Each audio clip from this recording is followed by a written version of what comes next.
ये एक ऐसा सिस्टम है जिसमें पहले तो market forces of demand and supply को काम करने दिया था फ्रीली, कोई भी इंटरवेंशन गवर्नमेंट नहीं करती है। लेकिन एक सर्टेन लिमिट के बाद जब सिचुएशन आउट ऑफ कंट्रोल होने लगती है तो फिर आरबीआई क्या करता है,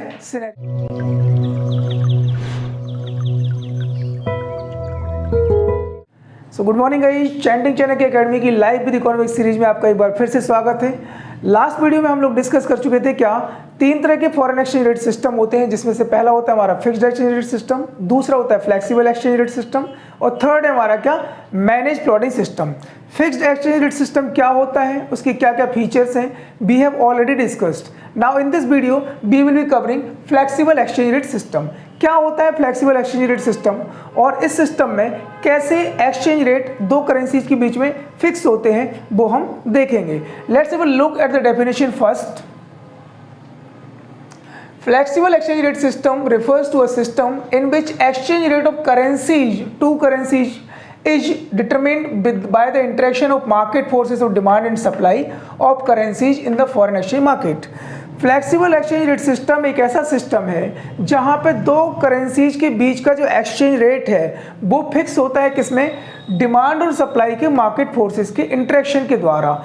डिमांड अगर बढ़ेगी तो फॉरेन एक्सचेंज रेट भी क्या होंगे, बढ़ेंगे। डिमांड अगर कम हो रही है तो फॉरेन एक्सचेंज रेट भी क्या हो जाएंगे, घट जाएंगे। ये था हमारा क्या flexible exchange rate system. Means nothing is in the hands of government here in this flexible rate system. पूरा का पूरा जो खेल है वो किसका है, मार्केट फोर्सेस का है। ठीक है, और टू मेजर मार्केट फोर्सेस कौन से हैं, डिमांड और सप्लाई। कुछ और फीचर्स हम देखते हैं इसके। Government does not make any intervention. इस वाले सिस्टम में गवर्नमेंट कोई भी इंटरफेरेंस नहीं करती है। जैसा कि हमने देखा था फिक्स्ड एक्सचेंज रेट सिस्टम में कि गवर्नमेंट क्या करती है, परचेज कर देती थी डॉलर का या फिर डॉलर की सप्लाई कर देती थी। यहाँ पे ऐसा कुछ भी नहीं होगा। सेकंड फीचर आता है हमारा क्या, exchange rates are determined by free play of market forces. ये हम ऑलरेडी डिस्कस कर चुके हैं कि the way demand and supply will behave, exchange rate will also be determined in the same way. Third point आता है हमारा क्या, it is also known as floating exchange rate. इसको हम फ्लोटिंग एक्सचेंज रेट भी बोलते हैं। फ्लोटिंग का मतलब क्या होता है, जो फ्लक्चुएट करता रहता है, ऊपर नीचे जाता रहता है। तो ये फ्लेक्सिबल है, फ्लोटिंग एक ही है। यहाँ पे जो एक्सचेंज रेट होते हैं वो लगातार क्या होते हैं, फ्लक्चुएट करते रहते हैं। आप लोग देखते भी होंगे न्यूज़पेपर्स में, टीवी में कि डॉलर की वैल्यू कम हो गई या डॉलर रुपया में मजबूत हो गया, ये सारी चीज़ें आप देखते होंगे।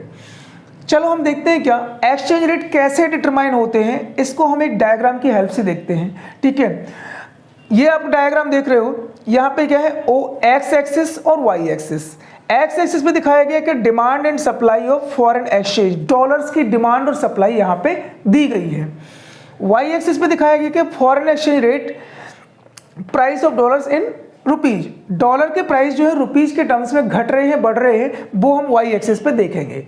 ठीक है, माइक्रो इकोनॉमिक्स से हम ऑलरेडी पढ़ चुके हैं कि डिमांड कर्व जो होता है वो कैसा होता है, हमारा डाउनवर्ड स्लोपिंग होता है। So here in this diagram this is the demand curve and this is the supply curve. ये भी हम ऑलरेडी देख चुके हैं कि जहां पे डिमांड और सप्लाई क्या करते हैं, इंटरसेक्ट करते हैं एक दूसरे को, उसको हम क्या बोलते हैं, इक्विलिब्रियम बोलते हैं, जो कि ये पॉइंट है हमारा इक्विलिब्रियम वाला पॉइंट है।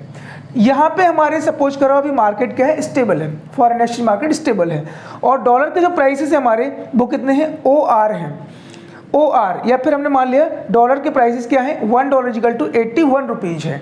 ठीक है, now due to the higher demand of dollar, due to the higher demand of American goods, dollar के प्राइसेस क्या हो जाते हैं, बढ़ जाते हैं। ओ आर से बढ़ के, यहाँ से बढ़ के कहाँ पहुँच जाते हैं, OR2 पे पहुँच जाते हैं। जब डॉलर्स के प्राइस बढ़े तो क्या होगा, everybody would like to, dollar के प्राइस बढ़े तो अभी क्या होगा, जिनके पास डॉलर था, जिन लोगों ने डॉलर का स्टॉक बना के रखा हुआ था, they would like to sell the dollars, क्योंकि हर कोई प्रॉफिट कमाना चाहता है। तो यहाँ पे इस वाले पॉइंट पे, इस प्राइस पे हमने देखा कि डॉलर की जो डिमांड है वो कितनी है, OQ है। इस वाले पॉइंट को आप रिलेट करोगे तो क्या मिलेगा, OQ, डिमांड कर्व। और सप्लाई कितनी है हमारी, this one is the supply. ये वाला पॉइंट आप देख रहे हो, ये वाला पॉइंट, तो ये क्या है, सप्लाई। सप्लाई कितनी है, OQ1 है। मतलब डिमांड और सप्लाई के बीच में कितना गैप है, Q2 और Q1 का गैप है। Due to the higher prices ज़्यादा होने की वजह से यहाँ पे क्या हो गई है, डॉलर की सप्लाई ज़्यादा हो गई है और डिमांड क्या हो गई है, कम हो गई है। इन दोनों के बीच का ये जो गैप है हमारा, ये क्या कहलाएगा, हमारा एक्सेस सप्लाई कहलाएगा।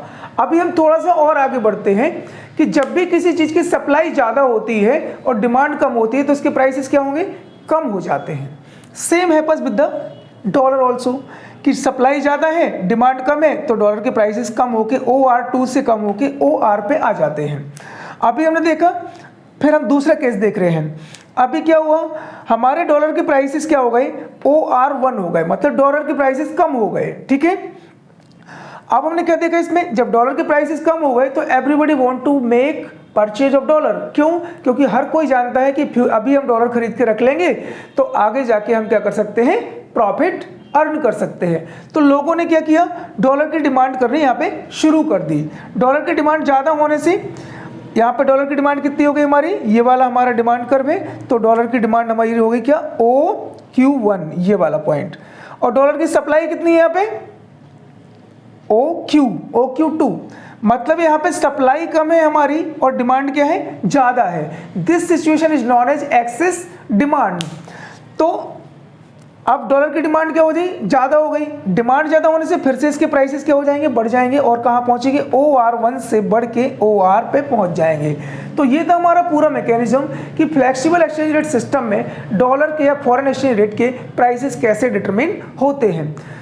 इन द सिमिलर वे, जैसे कि हमारे कमोडिटी के रेट फिक्स होते हैं वैसे ही फॉरेन एक्सचेंज के रेट भी फिक्स होते हैं। इसको हम बोलेंगे इक्विलिब्रियम पॉइंट। क्लियर है? Now let's move to the next topic. Before moving to the next topic, I would like you guys to take the screenshot of this video. So okay, now move to the next topic, that is क्या, managed floating rate system. Managed floating rate system में क्या होता है, this is the hybrid system of fixed exchange rate system and flexible exchange rate system. इस वाले system में दोनों ही feature होते हैं, किसके, फिक्स्ड एक्सचेंज रेट सिस्टम के और फ्लेक्सिबल एक्सचेंज रेट सिस्टम के। देखते हैं हम थोड़ा सा इसकी डेफिनेशन क्या है। It refers to a system in which foreign exchange rate is determined by the interaction of market forces, but central bank of the country influences the exchange rate by intervening in the foreign exchange market. ये एक ऐसा system है जिसमें पहले तो market forces of demand and supply को काम करने दिया था फ्रीली, कोई भी इंटरवेंशन गवर्नमेंट नहीं करती है। लेकिन एक सर्टेन लिमिट के बाद जब सिचुएशन आउट ऑफ कंट्रोल होने लगती है तो फिर आरबीआई क्या करता है, सिनेरियो में एंटर करता है और सिचुएशन को करेक्ट करने के लिए अपनी तरफ से क्या करता है, फ्लोटिंग करता है, या तो सेल करता है फॉरेन एक्सचेंज को या फिर क्या करता है, परचेज करता है, जिसको हम बोलते हैं कि डर्टी फ्लोटिंग। आज के टाइम पे चाइना एक ऐसा कंट्री है जो सबसे ज़्यादा डर्टी फ्लोटिंग करता है, सबसे ज़्यादा उसके पास फॉरेन एक्सचेंज का रिजर्व है देखा जाए अगर तो। It is a hybrid system of flexible exchange rate system and fixed exchange rate system, ये ऑलरेडी मैं आपको डिस्कस कर चुका हूँ। It is also known as dirty floating, we have also discussed. Central bank intervenes through foreign exchange market to keep the exchange rate within certain limits. Central bank foreign exchange rate को एक निश्चित limits के अंदर रखने के लिए क्या करता है, यहाँ पे इंटरवेन करता है। इसके लिए सेंट्रल बैंक को क्या करना पड़ता है, central bank maintain the large stock of foreign exchange. Foreign exchange का एक बहुत बड़ा स्टॉक सेंट्रल बैंक को हमेशा अपने पास मेंटेन करके रखना होता है। अच्छा, तो कैसे सेंट्रल बैंक इन चीज़ों को मैनेज करता है, फॉरेन एक्सचेंज को अंडर कंट्रोल रखता है और क्यों ऐसा जरूरी है, ये हम देखते हैं क्या, इस एग्जाम्पल की हेल्प से देखते हैं हम। यहाँ पे हमने देखा $1 इक्वल टू 81 रुपीज है, सपोज करो करंट रेट है ये, ठीक है। आरबीआई ने, हमारे सेंट्रल बैंक ने डिसाइड किया हुआ है कि चलो $1 इक्वल टू 81 रुपीज से अगर 82 तक जाता है, यहाँ पे डॉलर का रेट बढ़ता है तो भी कोई दिक्कत नहीं है, और अगर $1 इक्वल टू 81 रुपीज से कम होके ये हमारा 79 रुपीज पे आता है तो भी कोई दिक्कत नहीं है, इतना चलेगा। लेकिन अगर इसके बियॉन्ड सिचुएशन जाती है तो फिर आरबीआई क्या करेगा, इंटरवेन करेगा। देखते हैं कैसे। सपोज करो यहाँ पे $1 इक्वल टू 81 रुपीज था और रेट बढ़ के डॉलर के कहाँ पे पहुँच गए, 82 रुपीज़ पहुँच गए, और रेट बढ़ते चले गए, कहाँ तक पहुँच गए, 85 रुपीज़ पे पहुँच गए। 81 रुपीज़ से 82 तक जब डॉलर गया तो यहाँ पे कोई भी दिक्कत नहीं थी, लेकिन जब 81 से क्या हो गया, 85 रुपीज़ पे पहुँच गया, डॉलर्स के रेट लगातार बढ़ते जा रहे हैं, फॉरेन एक्सचेंज रेट लगातार बढ़ते जा रहे हैं। इससे क्या होगा, इससे ये होगा कि हमारे यहाँ पे जो हमारे कैंडिडेट्स हैं, हमारे सिटीजन्स हैं जो इंपोर्ट्स कर रहे हैं अमेरिकन गुड्स का या ऐसे कंट्रीज़ के गुड्स का इंपोर्ट कर रहे हैं जहाँ पे डॉलर चलता है, तो वो इंपोर्ट हम लोगों के लिए क्या हो जाएंगे, बहुत महंगे हो जाएंगे। और महंगे इंपोर्ट की वजह से हमारा जो फॉरेन एक्सचेंज रिजर्व है वो लगातार बाहर हो जाना शुरू हो जाएगा, and that is not a good condition for the country. एक और बात हो सकती है यहाँ पे कि गवर्नमेंट को जो इंटरेस्ट पेमेंट करना था, फॉरेन कंट्री से लोन लिया हुआ था, वो इंटरेस्ट पेमेंट भी क्या हो जाएगा, गवर्नमेंट के लिए महंगा हो जाएगा।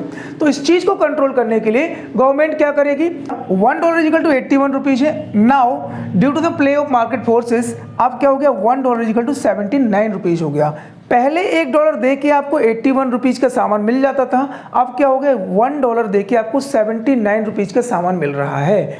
तो क्या हो गया, इसका मतलब इंडियन गुड्स से इंडियन रुपया जो है वो क्या हो गया, स्ट्रांग हो गया है, और इंडियन गुड्स क्या हो गए, महंगे हो गए इंटरनेशनल मार्केट में। जब किसी भी चीज़ की महंगाई बढ़ती है, उसके प्राइसेस बढ़ते हैं, तो उसकी डिमांड क्या होती है, कम होती है।